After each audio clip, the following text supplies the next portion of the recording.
How's everybody doing? We're good? Awesome. All right, we're going to talk about sports and business and have some fun, keep this really light. We got two unbelievable panelists here today. Malcolm Jenkins. They're like, who?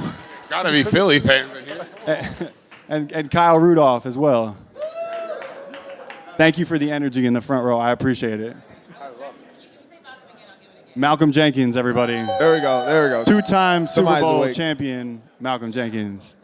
All right, so we're going to dive in on sports and business, and we've got two great panelists here who had unbelievable football careers and have now and are moving into the business world and expanding their portfolios. So I think a lot of us in business often look to athletes in sports for parallels and connections and sort of how to win in the business world.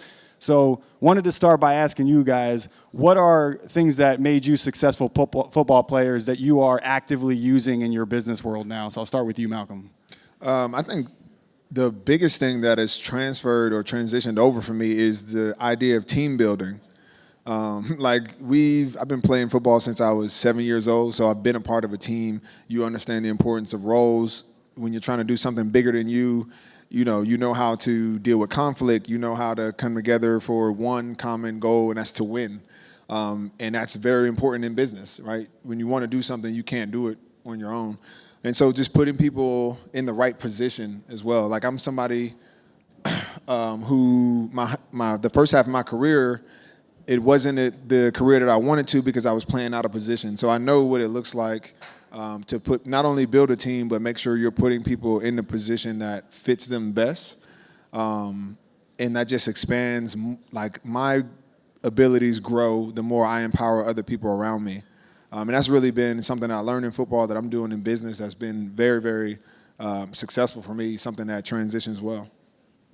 Yeah, I mean, I couldn't agree more. You took the words right out of my mouth and saying, neither one of us got to where we are today and where we were able to be in our career by ourselves.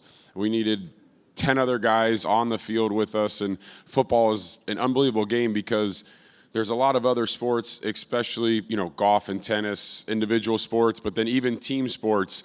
We can throw out the ace on the mound and he could just mow everybody down and do it all by himself. Or, basketball, guys can take over games. You don't see it in football. There's no way that one guy can just take over and do it by himself.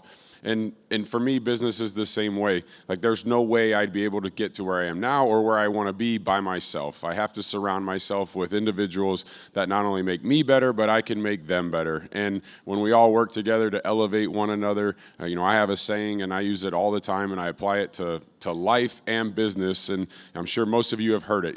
Your network is your net worth. And it has gotten me to this point. I always try to surround myself just like, I was fortunate enough to be in Tampa this year and get to witness one of the greatest quarterbacks of all time. The way he works, the way he takes care of his body, 45 years old, still playing at an elite level. And, you never stop learning. And if I can surround myself in business with individuals that are way smarter than I am, way more qualified than I am, way more talented than I am, I'm going to have more success. And it's the same way for me in sports. If I got a quarterback who's going to get me the football, I'm going to have a lot more success than somebody who won't. You mentioned something there that I think was really interesting about your net worth, network being your net worth. How did you approach networking and sort of growing your network outside of the locker room throughout the course of your career? And did you find that as you got older, you were more specific about sort of building certain types of relationships? I think the biggest thing, and it's something that athletes oftentimes don't understand. I'll use the Super Bowl, for instance. A ton of active players will be here in town all week, running around to different events, working for corporate sponsors, doing all kinds of things like this, meet and greets, panels, autographs. And you approach them with the opportunity, and the first thing they ask is, well, how much am I getting paid? How long is it? And they make a decision based on that. And for me, I was fortunate early in my career. I did a ton of things that I made $0 for. But I was in front of, again, individuals in the business world who are decision makers that are way smarter than me, way more qualified than me, and I could be a sponge in a room, and then, you just be authentic, be yourself, stay in contact with them, build a relationship. Another thing that I learned when I was young, there's nothing more irrelevant than a former player who, all of a sudden he comes knocking on the door. I'm not playing anymore. Now I need your help. And, Malcolm is a testament to this. While he played 13 incredible years in the NFL, he used that to leverage relationships. So when he did hang him up, now those people are calling him, hey, you're done now. Like, come on over. I need you. When it's the flip side, they probably aren't going to answer that phone call. Yeah, I think that's one of the areas that I probably struggled the most is networking. Just being an introverted person, not really being one to mix and mingle a lot. That was one of the things that I had to lean really heavily on my team to do. So we'll go in spaces, and India is my business partner and manager right here.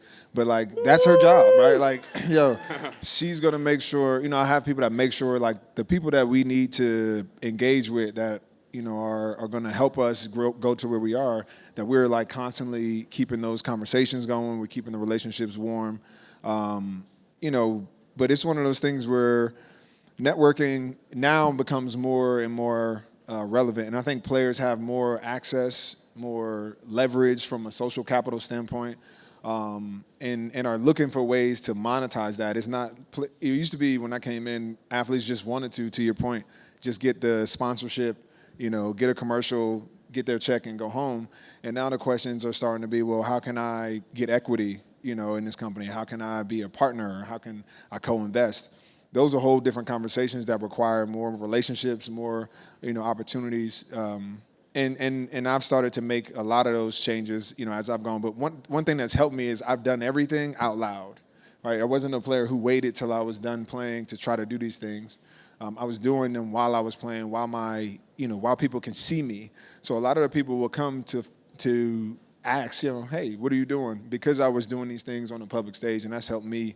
I've been fortunate enough to have that, but I think networking is one of the areas that we struggle with because, quite frankly, we're used to people looking at us like, through a cage almost. And so when we come to these spaces, it's sometimes we feel unqualified. We feel like we don't know what we're doing. But realistically, we understand that the principles that we've learned through playing our game, through our sports, are the exact things that these kind of communities are looking to hear about. So it's really a little bit about athletes understanding their value outside of their sport.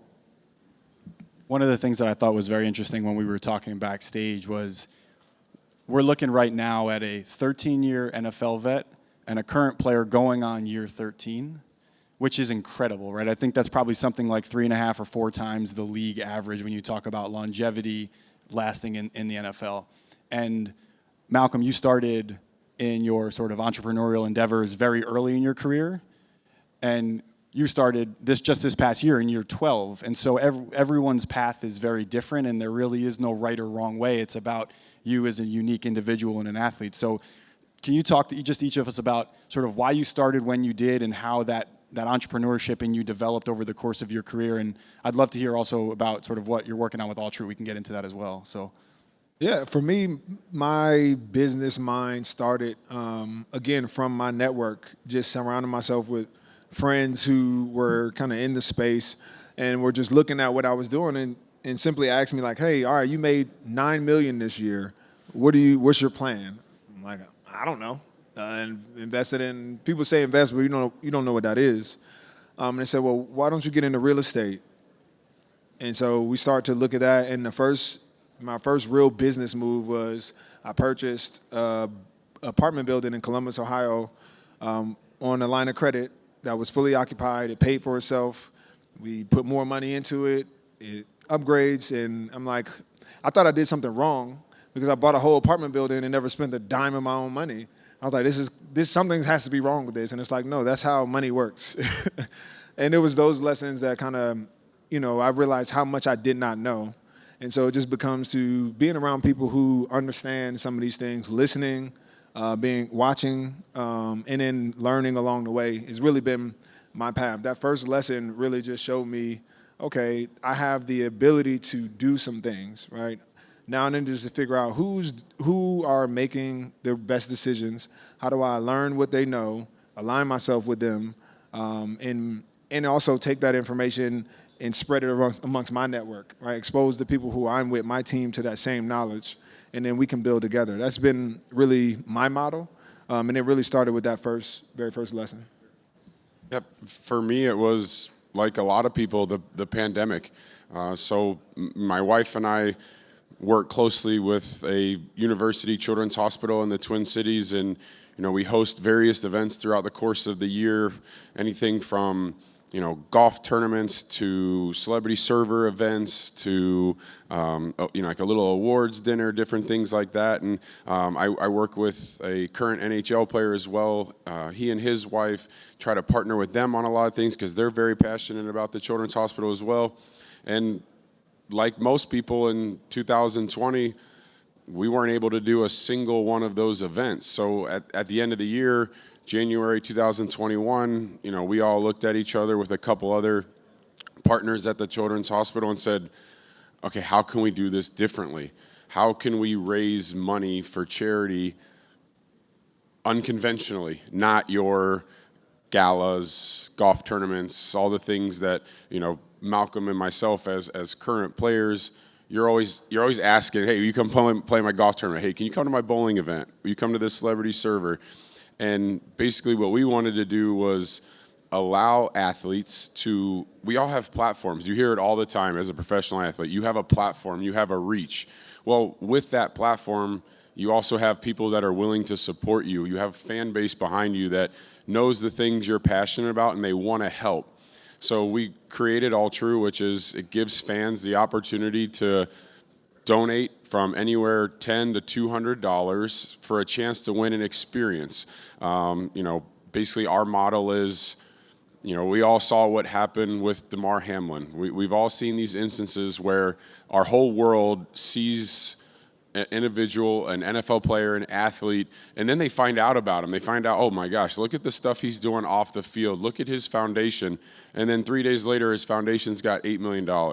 That wasn't 2, 3, 5 donors that came in and cut huge checks. That was hundreds of thousands of people across the country that donated money in small increments. And for us, we essentially do that same thing. And then one lucky fan gets to win a really cool prize and, potentially do something that if that event was in a live auction, they would never be able to afford it. What have you learned about your management style? You were a certain type of player in the locker room, but is there something, Malcolm, as you're running basically the CEO of a lot of people and a lot of companies, like what have you learned about yourself as a business person that perhaps has surprised you? I'm surprised that, that the skills actually transition. Like we're having business meetings and, I'm coming up with motivational speeches on Zooms, like motivating. Like I didn't realize that. I thought motivation was something that was only really important in the space of, a sports arena. But you realize that, a lot of those same things, the books I read, the inspirational quotes that I do, those habits of like waking up every day with a purpose, feeling enthusiastic about what we're doing, spreading that vision amongst a team is very, very important, even in the business space. And it was something I never thought I needed to carry with me outside of football, but it surprisingly has been very effective. Kyle, launching a business, what have you learned about your business acumen through that process the last couple of years? No, I think Malcolm hit the nail on the head talking about the traits that make us captains of football teams in the NFL carry over to being a successful business leader as well. And, our teammates are no different than, partners that we have in business, and everybody brings a different strength to the table. And, although we might not be able to yell at each other like we kind of tend to do at times on the football field. HR is going to be coming for you. Yeah, it's a little different in that aspect of it, but in all actuality, it's really not all that different in the way that, I'm trying to bring the best out of you. I'm trying to bring the best out of you. You're trying to get the best out of me. And for me, I've always had more of a quiet temperament, try to lead by example. If I say something, it's usually meaningful and important. We've all been around leaders that never stop, and it kind of it ends up turning into a white noise because you always know that guy is going to be talking. It's not really as impactful. And I've always tried to have been someone that leads by example, and if I do say something, then it usually has more impact. I think a lot of what you guys are talking about in terms of the different paths that you've taken, something, working with a lot of athletes myself, is what makes the job very fulfilling. And I'm sure a lot of the folks in the room can, appreciate that as well. We talked a little bit backstage about the example that you all are setting for the younger players coming up and how the narrative is changing largely because of what you all are doing quietly, or if you're sharing your successes. But what is that conversation in the locker room? Does it differ year to year based on teams you're at, or leadership? Are folks talking about and looking to you and coming to you with questions? How does that happen?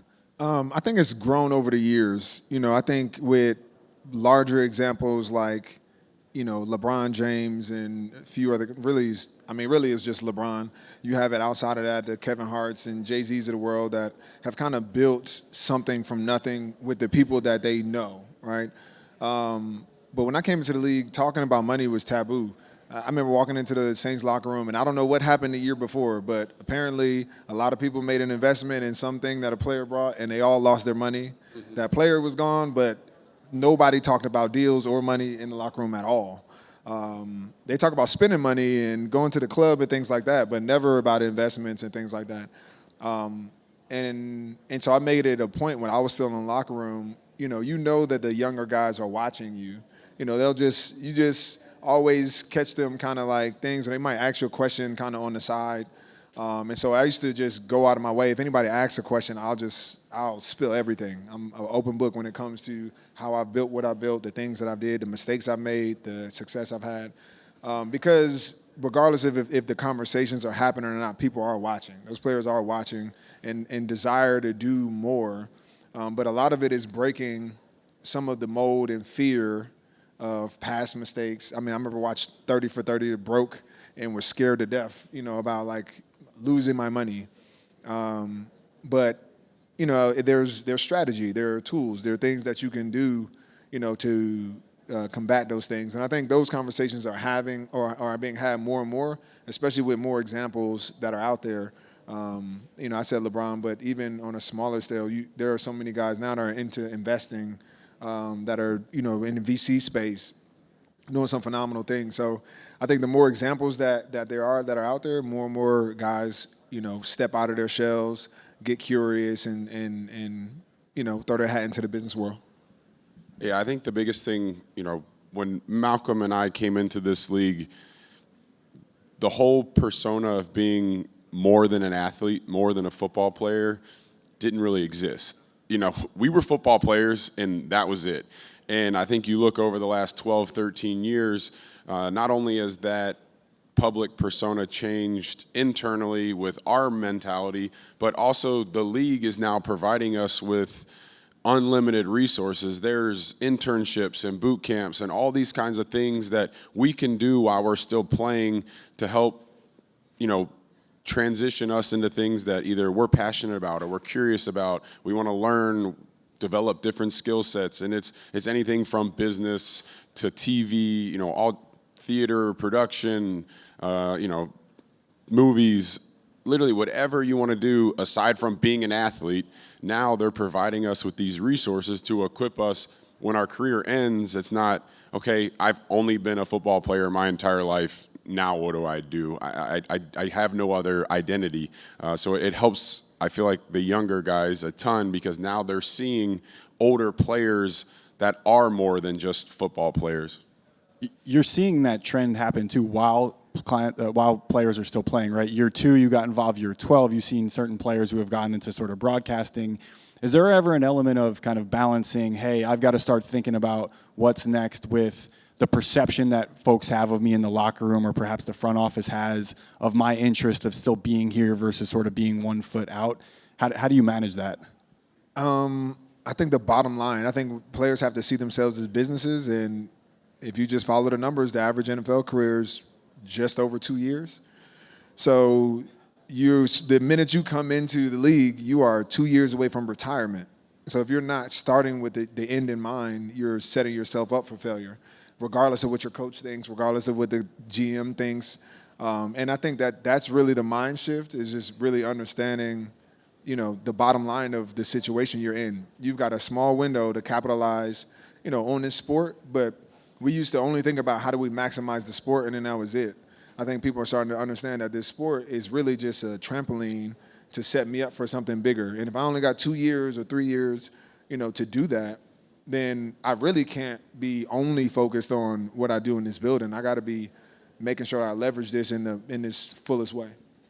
Yeah, I actually, not too long ago, as I'm getting closer to the end of my career, trying to figure out what I want to do next. I have a little interest in doing TV and media, and I was speaking to a vice president of one of the major networks that we work with as the league, and he said something that really stuck with me, and it's, the best time to get a job is while you still have a job. And, for us, I said this backstage, people oftentimes, the most irrelevant person is that former player. And, all of a sudden I don't have a job anymore. Now I'm going around knocking on doors and they might not answer. But if they know that I still have my platform as a current player, I'm still in the league making plays, people seeing you on highlights, and then you say, oh, I would love to be on TV. They can't wait to have you on the show. They would love to have you come in.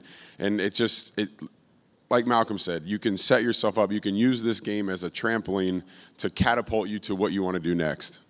I talk a lot with my clients about the difference between the athlete mentality and the professional athlete mentality. And that athlete mentality is what got you to the league, right? I'm sure everybody as you were a kid was like, you'll never make it, you'll never make it. And you're like, watch me. And then you get there and you get your rookie deal and it's a 3-4 year contract and you got to be careful. That's the only deal you're going to get. And you're like, watch me, right? And you keep kind of approaching it with that mentality. But the professional athlete mentality is different, right? I only got the guaranteed number on my contract. Everything else is not there until the next one comes. And so you've got to have that mental accounting in your head. And as you've explored entrepreneurship and business over the course of your career, we talked about this backstage. How did that sort of contract situation and where you were at in your career impact the decisions that you were making as you were thinking about some of these off-the-field businesses? I don't know that mentality changes. Like, I'm still somebody who obstacles do not make me flinch. I'm somebody who is not. If you tell me I can't do something, I'm probably going to figure out how to do it. But I think that in business, I've had to learn to turn that off, or at least have enough opinions around me to kind of temper that down, because all my life, the odds or chances being slim to none don't mean anything to me. Like, if somebody would have told me I was going to make it to the NFL, play for 13 years, win a Super Bowl, do all these things, I didn't think about those things. The odds in doing those things are so crazy, but it seems so normal in the space that we come from. And so what you start to recognize is or what you have to add on to that determination and that will to kind of attack any kind of problem is like a realistic view of your own limitations and capabilities. I think that's really what sets the professionals, away, that are different than just your athletes who think they can do whatever. But once you get to the real world, you get to the professional athletes now versus just the regular athletes, in a game, the success rate is totally different. It's the difference between a Tom Brady and your rookie quarterback. Both are NFL talented quarterbacks. One knows his limitations and capabilities and can play in that lane and continue to grow in that lane, where, the younger one just feels like, what got me here is going to keep me going forward. And that's not really the case. Getting money is different than saving money, or protecting money. And guys don't necessarily understand the difference.